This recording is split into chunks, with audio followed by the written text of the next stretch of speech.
Olá, meus queridos, tudo bem com vocês? Meu nome é Dilson Pera, eu sou professor de Direito Administrativo aqui do Intelecto e hoje estou aqui para falar sobre princípios aplicados à administração pública. A nossa primeira aula é de princípios, é um tema básico do direito administrativo que cai muito nas provas de concurso público, então vamos começar por esse assunto. E para começar a falar de princípios, a gente tem que começar pela Constituição Federal. O artigo 37 caput da Constituição Federal estabelece que a União, Estados, Distrito Federal e municípios, bem como as pessoas jurídicas da administração indireta, autarquias, fundações públicas, empresas públicas, sociedades de economia mista, terão que se atentar aos princípios constitucionais administrativos, que é o LIMPE, né? Aí já aparece para você, ó. Legalidade, impessoalidade, moralidade, publicidade e eficiência. O LIMPE, que é a bitolinha para você memorizar os princípios constitucionais administrativos. Constitucionais, porque são previstos na Constituição Federal, administrativos, porque se aplicam à administração pública. Tá? Esses princípios, ó, presta atenção, são aplicados à administração direta e indireta, seja de âmbito federal, estadual ou municipal, e também aos órgãos dos poderes legislativo e judiciário. Tá legal? Tranquilos? Beleza. Então vamos começar a falar um pouquinho de cada um desses princípios, começando aí com o princípio da legalidade. Pessoal, a administração só pode fazer o que é previsto em lei, autorizado pela lei, né? Por isso que a administração não pode criar direitos ou impor obrigações que não tenham previsão em lei. Então ela não pode criar um direito por meio de decreto. Ela não pode impor uma obrigação por meio de portaria, porque ela só pode fazer o que é previsto em lei, autorizado pela lei. Por isso que essa é a chamada legalidade restrita ou estrita. Ela só pode fazer o que a lei autoriza, legalidade restrita ou estrita. Tá certo?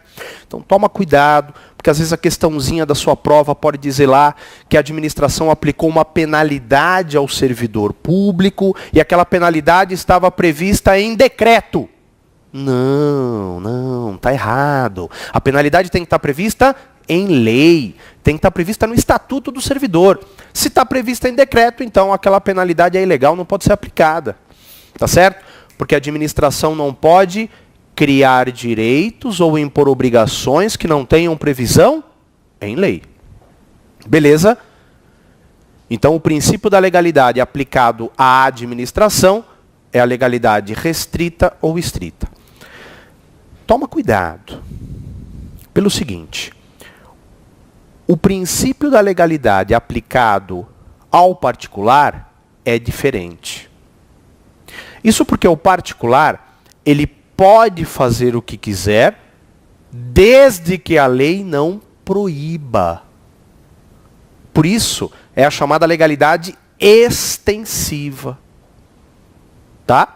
Então, o particular ele pode fazer o que quiser, desde que a lei não proíba. Percebeu a diferença? A administração só pode fazer o que é previsto em lei, autorizado pela lei. Legalidade restrita ou estrita. Tá? Já o particular pode fazer o que quiser, desde que a lei não proíba. Por isso, legalidade extensiva. Tá certo? É muito comum em prova a questãozinha tentar confundir você na legalidade restrita e na legalidade extensiva, tá? Falar que o princípio da legalidade é aplicado à administração e ao particular na mesma proporção, na mesma extensão. Isso está errado. Fica ligado, tá bom? A administração se aplica à legalidade restrita ou estrita. E ao particular se aplica a legalidade extensiva, ou seja, ele pode fazer o que quiser, desde que a lei não proíba. Tá bom? Tranquilos? Muito bem. Outro princípio, princípio da impessoalidade. Esse princípio da impessoalidade, ele pode ser analisado de duas formas diferentes, tá? Olha, não são duas correntes, dois posicionamentos, não. São duas formas diferentes de se analisar o mesmo princípio. Tá legal? Primeira forma é a seguinte. Ao agente público é vedado o uso de nomes, símbolos ou imagens em obras ou serviços públicos executados por ele. Imagens, nomes que o identifique. Que identifique a pessoa do administrador que fez aquela obra ou aquele serviço. Tá? Então, as obras, os serviços, eles devem ser imputados à administração e não ao agente público que as executou. Essa é a primeira vertente do princípio da impessoalidade. E é prevista lá no artigo 37, parágrafo 1º da Constituição Federal. Tá bom? Artigo 37, parágrafo 1º da Constituição Federal. As obras e serviços devem ser imputados à administração e não ao agente que os executou. Por isso, é vedado o uso de nomes, símbolos ou imagens em obras ou serviços públicos que possam identificar o agente público que as executou. Tá certo? Tranquilo? Pessoal, olha só. É com base nisso também que quem responde pelos atos praticados pelos agentes públicos perante os particulares é a administração. E não o agente. Como assim, Pera? Ó, um particular sofre um dano decorrente de atuação estatal. Certo? Um particular é prejudicado em razão de uma atuação estatal. Tá. Esse particular, pleiteando indenização, né, por ter sofrido um dano, ele vai acionar em juízo, pleiteando indenização, a pessoa jurídica. E não o agente público. Isso com base no artigo 37, parágrafo 6º da Constituição, né, que diz que as pessoas jurídicas responderão pelos danos que seus agentes nesta qualidade causarem a terceiros. Tá? E por que o Estado é que responde pelos danos causados a terceiros praticados pelos agentes públicos? Porque os atos são considerados praticados pela administração e não pelo agente que os executou. Princípio da impessoalidade. Certo? Isso também serve, essa imputação ao Estado do ato praticado pelo agente público, isso também serve para explicar a validade dos atos praticados pelo agente de fato.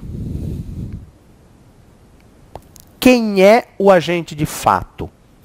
O agente de fato é aquele que tem toda a aparência de um agente público legítimo, mas foi irregularmente investido no cargo. Por exemplo, ele não tinha o grau de escolaridade exigido para ocupar aquele cargo. Mesmo assim foi investido. Mesmo assim tomou posse e entrou em exercício. Está lá trabalhando. A administração comeu bola. Não deveria ter investido o cara, mas investiu. Tá. Depois de um ano dele trabalhando, a administração se liga que fez besteira. Fala, putz, a gente investiu o cara e o cara não tem o grau de escolaridade exigido para ocupar aquele cargo. Tá. Esse é o agente de fato. Ele tem toda a aparência de um agente público legítimo, mas foi irregularmente investido no cargo. Beleza? Beleza. O que vai acontecer com a investidura desse servidor? Ela será anulada. Tá. Mas os atos praticados por ele durante aquele um ano, caso não apresentem outros vícios, serão convalidados, serão mantidos no ordenamento jurídico. E serão mantidos por quê? Porque são considerados praticados pela administração. E não pelo agente público que de fato os executou. Certo? Então, essa primeira vertente do princípio da impessoalidade, ela serve para explicar a validade dos atos praticados pelo agente de fato, né, caso não apresentem outros vícios, esses atos, e também a questão da responsabilidade civil, né, dos atos praticados por esse agente. Quem responde é o Estado. particular aciona o Estado. E aí o Estado, sendo condenado, pode propor ação regressiva contra o agente causador do dano se demonstrado dolo ou culpa, né? Isso a gente vai ver em outro bloco mais para frente, quando a gente tratar de responsabilidade do agente e responsabilidade civil do Estado. Tá legal? Beleza? Então, para fechar essa primeira vertente, os atos devem ser imputados à administração e não ao agente que os praticou. Quem faz é a administração e não o agente que os executa. Tá legal? Por isso, é vedado o uso de nomes, símbolos ou imagens que identifiquem o administrador em obras ou serviços públicos executados por ele. Tá certo? Beleza. Gente, essa é a primeira vertente do princípio da impessoalidade. Opa, a canetinha aí deu certo. Ó, primeira vertente do princípio da impessoalidade, tá? Primeira. Mas há uma segunda forma de se analisar esse princípio da impessoalidade. A segunda forma é o seguinte: sempre quando o agente público age no exercício de suas funções, ele deve agir visando o interesse público, visando o interesse de toda a coletividade. Porque se ele pratica o ato visando o interesse pessoal, visando o interesse próprio, ele viola o princípio da impessoalidade nessa segunda vertente. Tá? Então, ele tem que agir visando o interesse comum, não é um interesse público. Caso contrário, o ato estará viciado pelo desvio de finalidade e deverá ser anulado. Certo? Tranquilo? Bom, também ocorre violação ao princípio da impessoalidade nessa segunda vertente, quando o agente pratica o ato visando beneficiar um amigo, visando beneficiar um parente, assim como quando ele pratica o ato visando prejudicar um inimigo, visando prejudicar um desafeto, né? Então, por exemplo, o superior hierárquico remove um subordinado para a localidade distante, porque o subordinado era seu inimigo político. Há interesse público nessa remoção? Não. Há interesse pessoal do superior. Então, esse ato está viciado pelo desvio de finalidade e deverá ser anulado. Esse ato de remoção deverá ser anulado. Tá bom?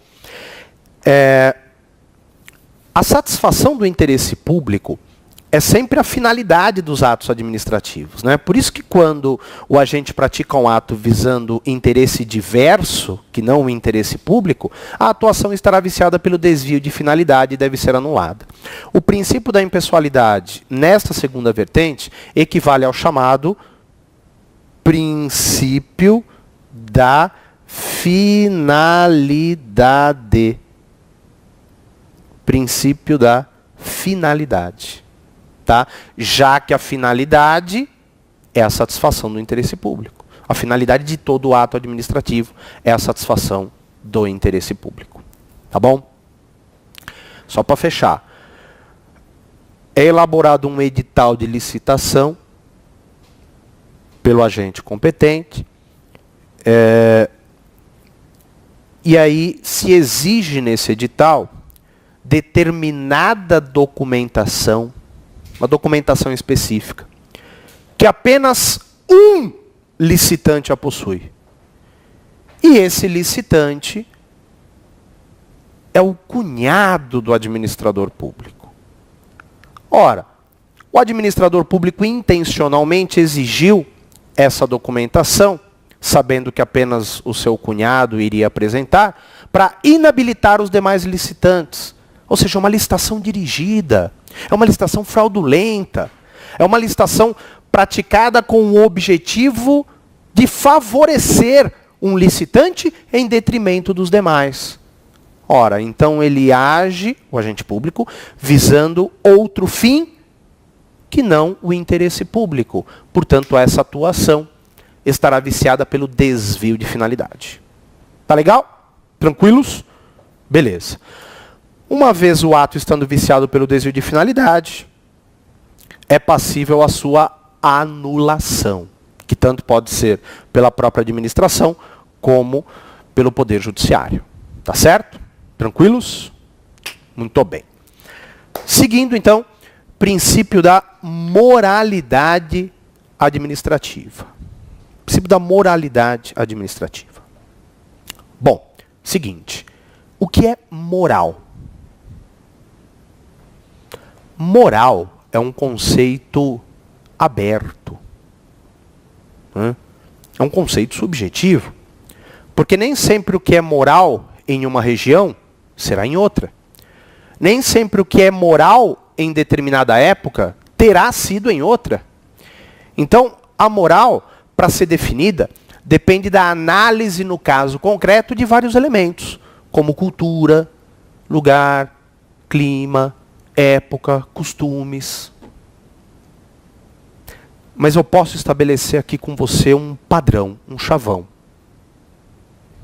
para dizer que os agentes públicos devem se guiar por padrões de ética e honestidade normalmente aceitos em suas atuações administrativas. Tá? Então os agentes públicos devem se guiar, devem se balizar por padrões de ética e honestidade normalmente aceitos. Tá legal? Alguns pontos interessantes aqui. Imoralidade equivale a improbidade ou não? São coisas diferentes. É o seguinte, você tem dois posicionamentos doutrinários com relação a isso. Tá? Posicionamento que prevalece, que é o que você tem que levar para a prova.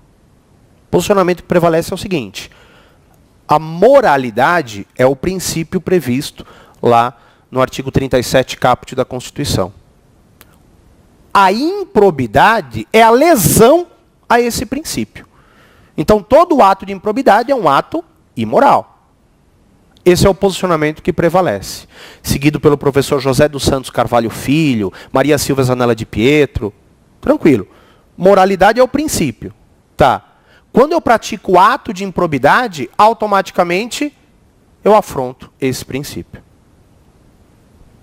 Certo? Tranquilo? Esse é o posicionamento majoritário.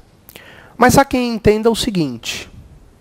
Há quem entenda que a imoralidade pode ser qualificada ou não qualificada. Tá? Ó, vou colocar aqui para você. Vamos lá. Borracha. Tudo bem.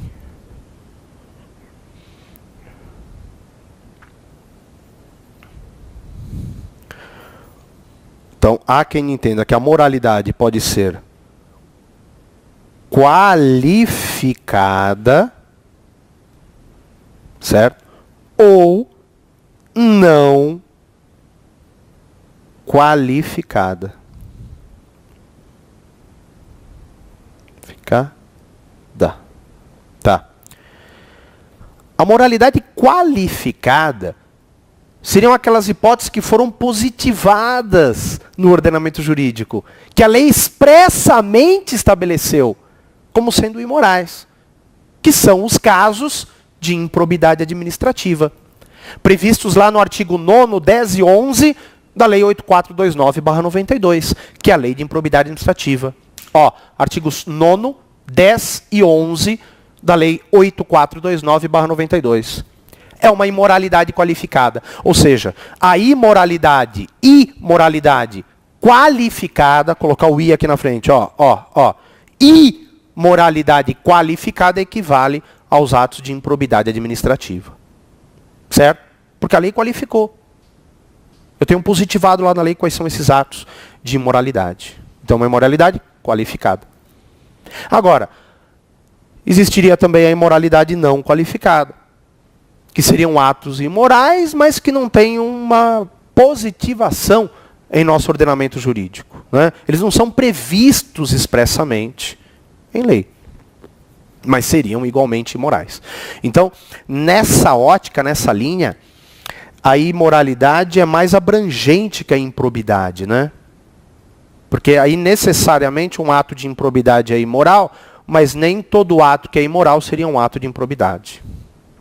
Tá bom? Tranquilos? Beleza. Por fim, para terminar aqui o princípio da moralidade administrativa,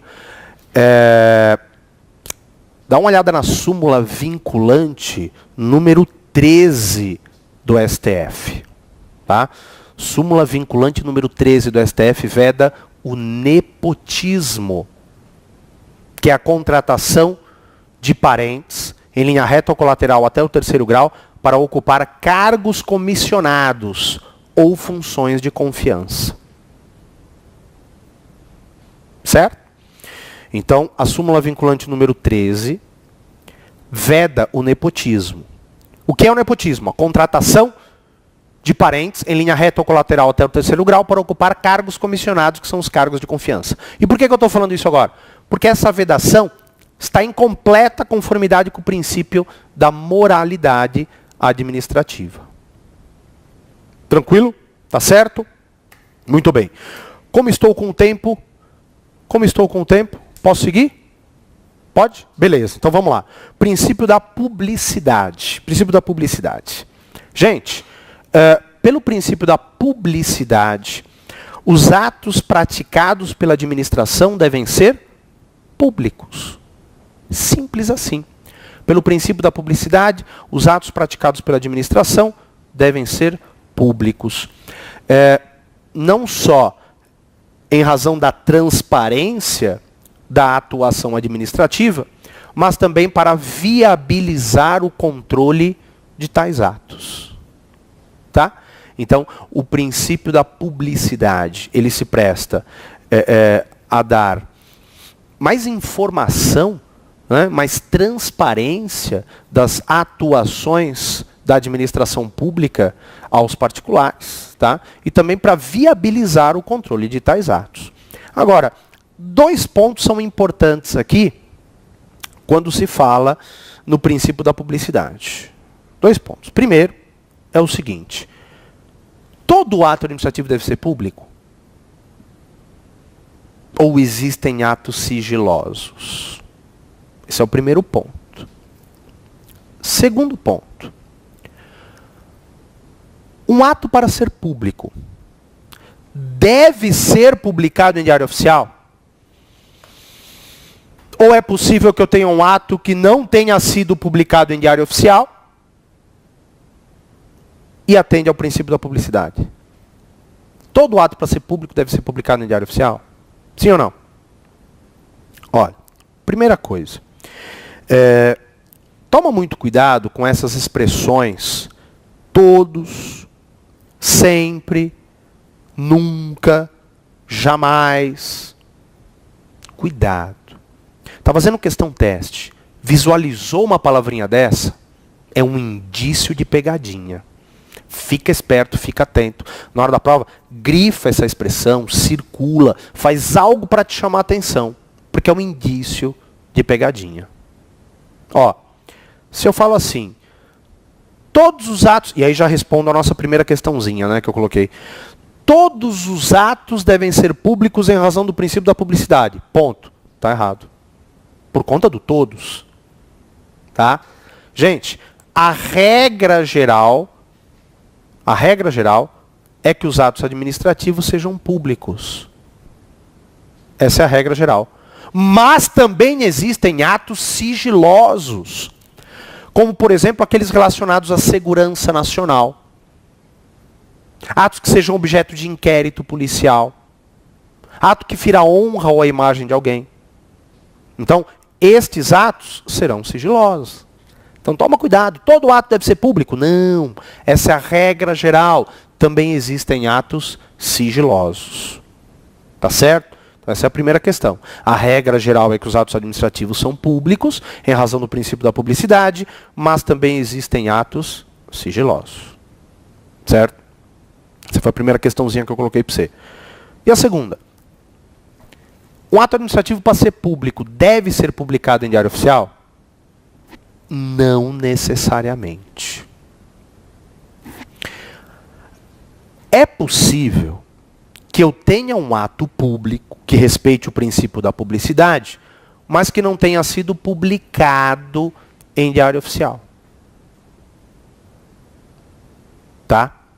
Como, por exemplo, o edital de licitação na modalidade convite.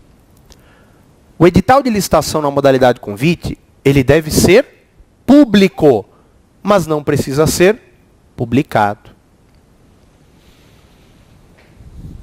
Existem várias modalidades de licitação, né? Concorrência, leilão, pregão. O convite é uma delas. Mais para frente a gente vai ver essa modalidade aqui no curso. Tá? Na modalidade convite, os licitantes são convidados pela administração para participar da licitação. A administração convida quem ela quer. Tá? Esse edital de licitação, que é a chamada carta convite, ele deve ser público. Né? Ele é público, porque ele é fixado lá no quadro de aviso da repartição, aberto aos demais interessados. Ele é divulgado no site oficial do órgão. Então ele é público, mas não precisa ser publicado em diário oficial. Tá? Agora, é certo que alguns atos apenas adquirem publicidade com a publicação em diário oficial. É o caso dos editais das demais modalidades de licitação. Concorrência, pregão, leilão, obrigatoriamente devem ser publicados em diário oficial. Certo?